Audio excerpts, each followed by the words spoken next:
এইবাৰো ৰাহুল গান্ধীৰ প্ৰসংগলৈ ৰাহুল গান্ধীয়ে ভাৰত জোড়ো যাত্ৰাৰ সময়ত বিভিন্ন সময়ত চিঞৰি চিঞৰি কৈছিল ডৰো মত অৰ্থাৎ ভয় নকৰিবা।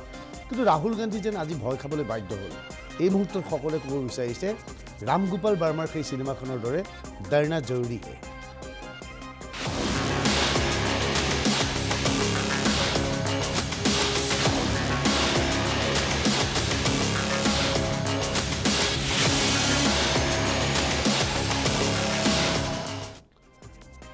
ৰাহুল গান্ধীয়ে ভাবিবলৈ বাধ্য হৈছে যে ডৰনা মানা হে নে ডৰনা জৰুৰী হে।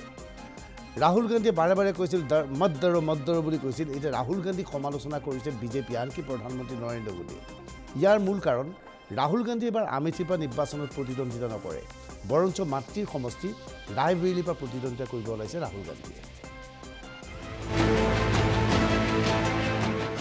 ৰায়বেৰেলী বিমান কোঠৰ দৃশ্য এয়া। এখন বিমানৰ পৰা নামিছে প্ৰিয়ংকা গান্ধী আৰু ৰবাৰ্ট বাড্ৰা।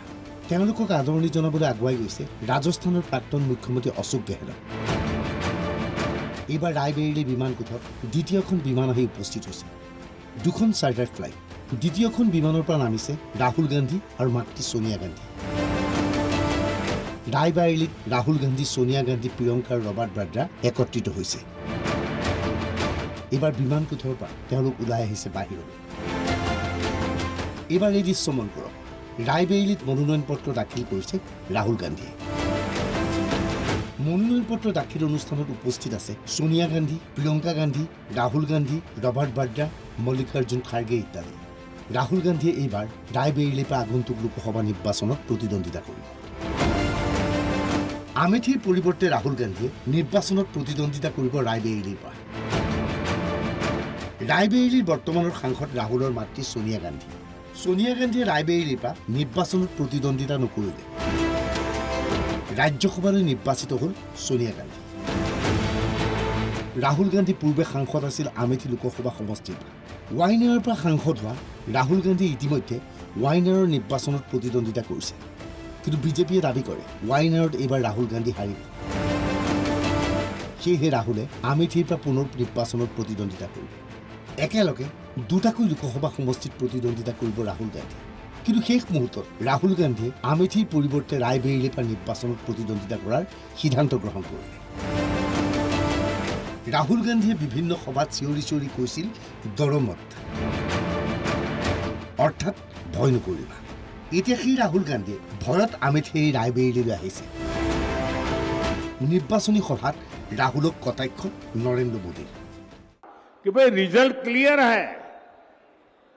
मैंने तो पहले ही कहा था कि इनकी बड़ी ने मैंने पार्लियामेंट में कहा था, तब तो चुनाव को 2 महीने की 3 महीने की देर थी।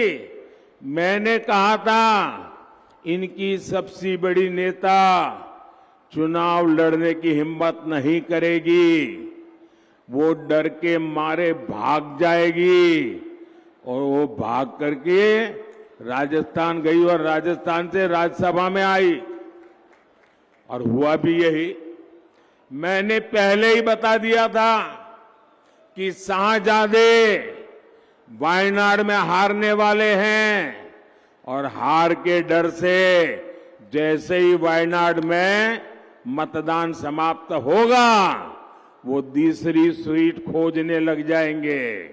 और अब दूसरी सीट पर भी उनके सारे चेले चपाटे कह रहे थे अमेठी आएंगे, अमेठी आएंगे, लेकिन अमेठी से भी इतना डर गए, इतने डर गए, वहां से भागकर अब रायबरेली में खोज रहे हैं रास्ता। ये लोग घूम घूम कर सबको कहते हैं डरो मत। मैं भी आज उन्हें कहता हूं और बड़े जी भर के कहता हूं, अरे डरो मत, भागो मत। আমেথিত ৰাহুলে ভয় খাইছে নেকি? স্মৃতি ইৰাণীৰ বিৰুদ্ধে যুঁজিবলৈ কিয় বিচৰা নাই ৰাহুলে? मेहमानों का स्वागत है। हम लोग अतिथियों के स्वागत में कोई कसर छोड़ेंगे नहीं। इतना ही कह दूं कि अमेठी से गांधी परिवार का ना लड़ना इस बात का संकेत है कि कांग्रेस पार्टी चुनाव में एक वोट पड़ने से पहले ही अमेठी से अपना हार स्वीकार कर चुकी है। क्योंकि अगर उन्हें लगता कि यहाँ जीत की कोई भी गुंजाइश है तो वो यहाँ से लड़ते, अपने प्रॉक्सी को ना लड़ाते। আমেথি কংগ্ৰেছৰ দুৰ্গ আছিল। ৰাহুলৰ পিতৃ ৰাজীৱ গান্ধী আমেথিৰ পৰা সাংসদ হৈছিল। সেই আমেথিৰ পৰা ৰাহুল গান্ধী 3বাৰকৈ সাংসদ হৈছিল। যোৱা নিৰ্বাচনত স্মৃতি ইৰাণীৰ ওচৰত পৰাস্ত হয় ৰাহুল গান্ধী। পৰাজয়ৰ ব্যৱধান আছিল 55,000। দেখা গ'ল ৰাহুল গান্ধীয়ে আমেথিৰ পৰা নিৰ্বাচনত প্ৰতিদ্বন্দ্বিতা নকৰিলে। আমেথিৰ পৰা স্মৃতি ইৰাণীৰ বিৰুদ্ধে কংগ্ৰেছে থিয় কৰালে গান্ধী পৰিয়ালৰ অতিকৈ ঘনিষ্ঠ কিশোৰলাল শৰ্মা। আচলতে শুকুৰবাৰৰ পুৱা পৰ্যন্ত কিশোৰলাল শৰ্মাই ভবাই নাছিল তেওঁ আমেথিৰ পৰা নিৰ্বাচন খেলিব। আমেথিৰ পৰা গান্ধী পৰিয়ালে নিৰ্বাচন খেলিব বুলি নিশ্চিত আছিল কংগ্ৰেছ কৰ্মীসকল। কিন্তু শেষ মুহূৰ্তত প্ৰাৰ্থিত্ব দিয়া হ'ল কিশোৰলাল শৰ্মাক। धन्यवाद देता हूँ कि उसने मेरे जैसे छोटे कार्यकर्ता को इतनी बड़ी जो उनकी पारिवारिक सीट है उसकी जिम्मेवारी मेरे को दिया है। मैं पूरी कोशिश करूँगा कि यहाँ मेहनत करूँ, क्योंकि मैं यहाँ 40 साल से इस क्षेत्र की सेवा कर रहा हूँ। 1983 में यहाँ आया था एज ए यूथ कांग्रेस की तरफ से मेरी ड्यूटी लगी थी वहाँ पे, तो उसके बाद से मैं कंटिन्यू यहाँ पे कर रहा हूँ।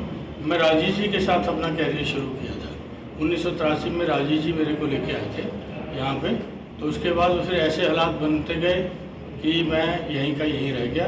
तो हमने सोनिया जी के सारे इलेक्शन लड़ाए, राजीव जी का सिर्फ 81 का छोड़ दो, उसके बाद के सारे इलेक्शन लड़ाए। ৰাহুলৰ পৰিৱৰ্তে আমেথিত কিশোৰলাল শৰ্মাই প্ৰতিদ্বন্দ্বিতা কৰিব স্মৃতি ইৰাণীৰ বিৰুদ্ধে। লগে লগে কংগ্ৰেছক সমালোচনা কৰা আৰম্ভ কৰি দিছে বিজেপিয়ে। डरो मत कहते कहते अब अमेठी से लड़ो मत। आज जिस प्रकार से राहुल गांधी ने अमेठी को छोड़ दिया है और कांग्रेस पार्टी ने बताया है कि प्रथम परिवार के किसी भी सदस्य में ये दम नहीं है कि वो अमेठी से स्मृति ईरानी जी के मुकाबले में लड़े, तो एक बात स्पष्ट है कि अब कांग्रेस पार्टी ने भी स्वीकार लिया है कि अब की बार 400 पार एनडीए के लिए और उत्तर प्रदेश में 80 में से 80 सीट आने वाली है।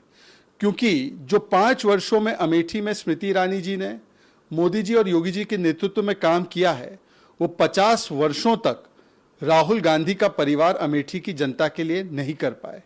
और इसीलिए जब अमेठी की जनता ने रिजेक्ट कर दिया तो राहुल गांधी जी वायनाड चले गए। अब वायनाड ने भी रिजेक्ट कर दिया है तो राहुल गांधी जो तथाकथित सेफ सीट मानकर रायबरेली आए हैं, तो रायबरेली के लोग भी इस बार ऐसे सांसद को चुनेंगे जो उनके बीच रहेगा, ना कि जो विदेशी दौरे पर निकल जाएगा। और जहां तक सवाल है केएल शर्मा जी का, जब मीडिया के कुछ बंधुओं ने केएल शर्मा जी से सुबह कहा कि आपका नाम घोषित हुआ है अमेठी से, प्रियंका जी और रॉबर्ट जी के आगे आपका नाम आया है, तो केएल शर्मा जी की जो प्रतिक्रिया थी, उस प्रतिक्रिया को देखकर मुझे तो कम से कम ऐसा लगा कि कहाँ फंसा दिया यार, ये उनके मन में था। तो इसको अंग्रेजी में कहते हैं स्केपगोट बनाना। ৰায়বেৰেলীত এতিয়া ৰাহুল গান্ধী জিকিব পাৰিবনে? ৰাহুল গান্ধীৰ বিৰুদ্ধে ৰায়বেৰেলীত বিজেপিয়ে প্ৰাৰ্থীৰূপে থিয় কৰাইছে দীনেশ প্ৰতাপ সিং। শুকুৰবাৰ ৰাহুল গান্ধীৰ পিছত দীনেশ প্ৰতাপ সিঙেও মনোনয়ন পত্ৰ দাখিল কৰে। किस तरीके से चुनाव लड़ा जाता है, कैसे वोट मांगा जाता है, कैसे लोगों की सेवा की जाती है, कैसे दुख में शामिल हुआ जाता है, कैसे सुख में शामिल हुआ जाता है, ये मैंने अपने गांव गली से सीखा है। मैं गांधी परिवार में जन्म नहीं लिया हूं, मैंने सोने के चम्मच से चांदी की थाली में खाना नहीं खाया है। मैं गरीब घर का बेटा था, सामान्य किसान का बेटा था। अपने हाथ कोन गोणे, मेड़ बांधे, हल चलाए, पांच ढोए, छपरा छाए, खटिया बिनी, इस जीवन से जीवन जी करके इस मुकाम तक पहुंचा हूं। ৰাহুলে সঁচাই ভয় খাইছে। ভয় নকৰিবলৈ সদায় কোৱা ৰাহুলে নিজেই ভয় খাইছে। पूरे कार्यकर्ताओं में ये मैसेज जाएगा, पूरे देश में ये मैसेज जाएगा कि जो आदमी रोज नरेंद्र मोदी को चुनौती देता था, रोज अपने कांग्रेस के कार्यकर्ताओं से कहता था, रोज देश की जनता से कहता था डरो मत, डरो मत, वो खुद डर गया। मुझे लगता है कांग्रेस का दुर्भाग्य है। ৰায়বেৰেলীৰ পৰা ৰাহুল গান্ধী হাৰিব, আমেথিৰ পৰা পলাই যোৱা ৰাহুল জিকিব নোৱাৰে, ভৱিষ্যতবাণী কৰিলে অমিত শ্বাহে। और राहुल बाबा, इस सोनिया जी ने, मोदी जी ने तो एक ही बार ट्राई किया और चंद्रयान लॉन्च हो गया। ये राहुल बाबा नाम के यान को सोनिया जी 20 बार लॉन्च कर चुकी है, मगर लॉन्चिंग इनकी सफल नहीं हुई है। और आज 21वीं बार फिर से अमेठी से भागकर रायबरेली में पर्चा डाला। अरे राहुल बाबा, मैं यहां से रायबरेली का परिणाम बता देता हूं। भारतीय जनता पार्टी के प्रत्याशी दिनेश प्रताप सिंह के सामने आप रायबरेली से प्रचंड बहुमत से हारने जा रहे हैं। मेरी बात लिख। কংগ্ৰেছৰ দুৰ্গ আমেথিক বাদ দিছে কংগ্ৰেছে। কংগ্ৰেছ নেতৃত্বই আশা প্ৰকাশ কৰে আমেথিতকৈ ৰায়বেৰেলী ৰাহুল গান্ধীৰ বাবে অধিক নিৰাপদ আসন। বিগত লোকসভা নিৰ্বাচনত মোদীৰ সপক্ষে ঢৌ হোৱা স্বত্তেও সোনিয়া গান্ধীয়ে ৰায়বেৰেলীৰ পৰা বিজয়ী হ'বলৈ সক্ষম হৈছিল। যোৱা 5টা বছৰত আমেথিত স্মৃতি ইৰাণী বহু কিবা কিবি কৰিলে। সেয়েহে কংগ্ৰেছে স্মৃতি ইৰাণীৰ বিৰুদ্ধে যুঁজাৰ পৰিৱৰ্তে ৰাহুলক ৰায়বেৰেলীৰ পৰা থিয় কৰালে। অনাগত সময়ে ক'ব ৰাহুলে ৰায়বেৰেলীৰ পৰা জিকিব পাৰে নে নোৱাৰে। Bureau report, ND news.